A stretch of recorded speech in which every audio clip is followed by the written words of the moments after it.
The Canadian people are furious after Donald Trump's invasion of Venezuela and Donald Trump's press conference that he held thereafter, referring to what he wants to do in terms of American dominance in the Western Hemisphere as the Don Roe Doctrine. The Canadian people have prepared themselves and are preparing themselves for what Donald Trump's real ambitions are to totally dominate and control the Western Hemisphere. And as Donald Trump said a year ago, turn Canada into the 51st state, turn Greenland into a state, turn Venezuela into a state, take over the Panama Canal. This is what Trump's ambitions are in 2026. If you take a look a year ago, the New York Post cover from January 8th, 2025, which is the name that Donald Trump is invoking now, the Don Roe Doctrine. This is what Trump was talking about then. This is the New York Post article. And you see it's Donald Trump pointing to Canada saying 51st state, Greenland saying our land, Gulf of Mexico saying Gulf of America, Panama Canal calling it Panamaga. Of course, you know, Donald Trump's social media posts throughout the past year where he kept on saying that Canada must become a state. We must make Canada a state. Just think about how beautiful it will look without the border if Canada if Canada becomes a state. Stephen Miller's wife or girlfriend or whatever, she posts a photo of Greenland just now with the American flag over it. I mean, these are truly disturbed people. And here's what Donald Trump said about the Don Roe Doctrine, which Trump has defined as conquering Canada, taking it over, invading it. Here's what he said at the press conference. This was not lost on the Canadian people. Play this clip. And the Monroe Doctrine is a big deal, but we've superseded it by a lot, by a real lot. They now call it the Don Roe Document. I don't know. It's Monroe Doctrine. We sort of forgot about it. It was very important, but we forgot about it. We don't forget about it anymore. Under our new national security strategy, American dominance in the Western Hemisphere will never be questioned again. Won't happen. Notice what he's saying there, dominance. And this is not about democracy. I mean, the main opposition leader, Machado, Donald Trump said that she's weak and that the people don't like her in Venezuela and that she shouldn't be the new leader of Venezuela. He said the people don't respect her. Here's what he said. I mean, you would think that if, you know, that she's the Nobel Peace Prize winner, she's the main opposition leader. If this idea was about democracy, there would be references to that. But that's not what he said. He said it's about oil. It's about taking over their resources for American oil companies. Here's what he said about Machado.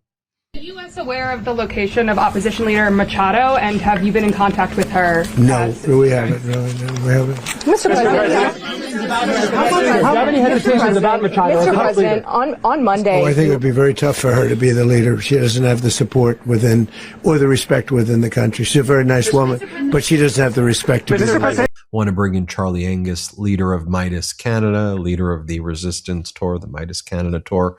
Charlie, good to see you. Talk to us about what you're hearing from the Canadian people right now after this unlawful invasion by the United States of Venezuela. Well, you know, in Canada for a long time, the issues of Latin America seemed very far away. We'd seen gunboat diplomacy used time and time again, and we just thought, well, that's not something we would have to deal with. But Donald Trump is making us deal with this, and Donald Trump has made it very clear what his agenda is. He doesn't give a damn about democracy. He doesn't give a damn about human rights. The Canadian government had opposed Maduro on a number of issues in terms of democracy and human rights, but Donald Trump says he doesn't care. He wants their oil. He doesn't even believe that their opposition leader will have a place because he plans to run Venezuela himself. Good luck, Donald. Good luck with that. My sense from the Canadian people is that, you know, again, last year, we would have been really nervous. We'd have been freaked out by this. There's a sense that you can feel everywhere of a determination. We understand exactly who we're up against. We understand that this is a criminal. This man is a convicted criminal who survived for decades, siphoning off dark Russian money. He's now doing smash and grab politics, bandit politics, trying to steal other nations' resources. And it's forcing the rest of the world to decide which side they're on. And right now, our leader, Mark Carney, has been in constant communication with the Europeans. I don't think the Europeans would have probably backed us at the beginning of last year. Honest to God, I was over at NATO. They were freaked out. They wanted to appease MAGA, but MAGA has no friends. Donald Trump isn't interested in allies. So we see this attack on Venezuela as setting the stage for an attack where Donald Trump could go anywhere. The same language he's used against Venezuela, he's used against us, a democratic nation, and he sees that we have immense resources. The difference is this time, Donald, good luck trying to think that you are going to intimidate or break the Canadian people. It's not going to happen. You know, when Trump used the rhetoric 51st state, I mean, you were one of the first to say this isn't him being funny. This isn't rhetoric. It's not mere trolling. This is not just economic warfare language. I mean, you were really the first person out there, one of the first people out there to say, this is war language. He's actually declaring a war or intentions to go to war with Canada. He really wants to take it over. That's his ambition if the Canadian people don't resist. You and I have covered how Canada has resisted on the economic side of things. But very quietly behind the scenes, Canada has been working on military plans as well, whether it is, frankly, working with the Ukrainians to learn about the drone technology even more and implementing a strategy in the event the United States invades with drones, the civilian army of 300,000 people, which I know lots of Canadian corporate media kind of poo-poos and goes, that's not, are we really going to be able to do that? But it's actually, real serious. So you've got Prime Minister Carney reconsidering, the American aircrafts and whether, even though the American aircrafts are clearly superior aircraft, if Donald Trump is able to manipulate the aircraft, should you be dependent on that, or do you take a inferior aircraft, but that you can start to control the destiny of it and build it out with Sweden, with their planes? Talk to us about on the military side, because they're not announcing, they're not like doing this to great deal of public fanfare, but they're dealing with the military side of things quietly. It is really extraordinary what's happened in the last year. Canada has really stepped forward on the world stage. We're talking about permanent military base in Latvia to work with the Latvians on the front line against Putin. We've been there in Ukraine doing training, but I think the real issue is getting trained and how to fight these kind of gangster wars of the 21st century, the drone wars. Our prime minister has been meeting with the Swedes, with the Finns. We are moving dramatically on this, but we're doing it in a way very Canadian. Our prime minister doesn't want to draw attention, and Donald Trump shoots his mouth off, and they don't take us seriously. That's a real advantage for us. We always see ourselves as a nation of likable slackers until you come up against Canadians. Ben, in the Second World War, we were only 11 million people. When the Brits were trying to get their people off the shores of Dunkirk, we were already there in Britain. We had already put troops on the ground. That's how fast we moved. We were there in the skies over the Battle of Britain. While the U.S. was wondering whether there could be peace with Herr Hitler, we had 17 and 18-year-olds on the North Atlantic taking out U-boats. 11 million people built the fourth largest air force in the world, the fourth largest navy. We were everywhere. And then we kind of forgot about it. But I sense that determination now. The government's moving on this issue of a 300,000 person civilian volunteer force. I get messages all the time. People want to be part of this. People are ready. But I think what's really the larger issue here is that Trump believes he doesn't need allies. When the U.S. went up against Noriega, they built a whole paper trail in the courts. When they went up against the weapons of mass destruction, they brought the issue to the UN.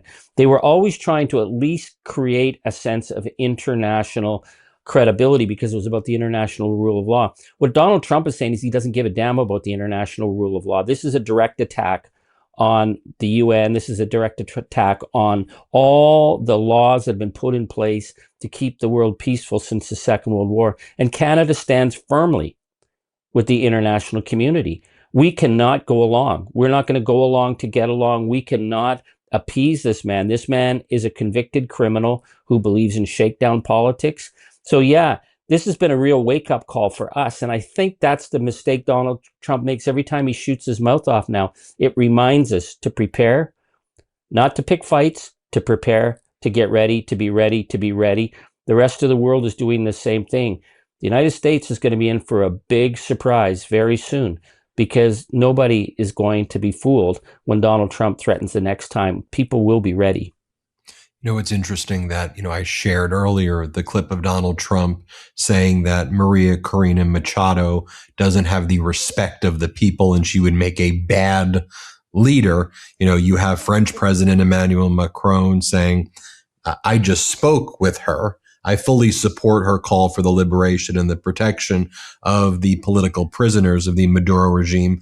Like all Venezuelans, she can count on France's support to raise her voice in favor of a peaceful, democratic transition that fully respects the sovereign will of the Venezuelan people. And I think that people expect that Donald Trump's message would be something along the lines of that, or that would be a response. But you now have this strange situation where Donald Trump seems to say, I'm running it, I'm ruling it. This is ours, me, or I'm going to put in another authoritarian puppet who likes me. We're not interested in democracy. And then you have, and Macron's been stepping up on the world stage too, with his support of Ukraine and France offering its military supplies. So it's just a strange thing to see these dynamics develop, where you think, well, surely Donald Trump's going to support Machado, right? She won the Nobel Peace Prize. No, he's not. He goes, no. Well, I think the real issue here is that Trump could have gotten himself some kind of credibility by saying, I'm taking down a dictator, human rights violator. But Donald Trump doesn't believe in democracy, and he doesn't believe in human rights. And he's made it clear he plans to run Venezuela. Well, this is a massive country. You think that you can run a country without their consent? This is going to go very badly for the United States from the get-go. He would have had some kind of, paper-thin credibility for this invasion by supporting the Venezuelan opposition leader, but he's not. So what you're seeing now is, I bet the Prime Minister, Mark Carney, is on the phone tonight to France, to Germany, to start saying, okay, what do we need to do here in terms of making sure that Trump doesn't try and extend this any further. But Trump is going to be in for big, big trouble, because you can't run a country the size of Venezuela. You just can't go in and steal their resources just because you think you're able to get away with it. You may think you're a big mafia boss, Donnie, but this is where it's going to hit the road, because the Venezuelan people, even the ones who didn't support Maduro, will not support a foreign power taking their resources. So this is going to be a quagmire from the get-go. The fact that he's now hinting that he's coming for us, he's coming for Greenland, he's coming for the other countries in Latin America. We're all having to now decide that this is a world in a new form of war. This is a world war, a hybrid war. This is an opening phase of the gangster attempt to take over.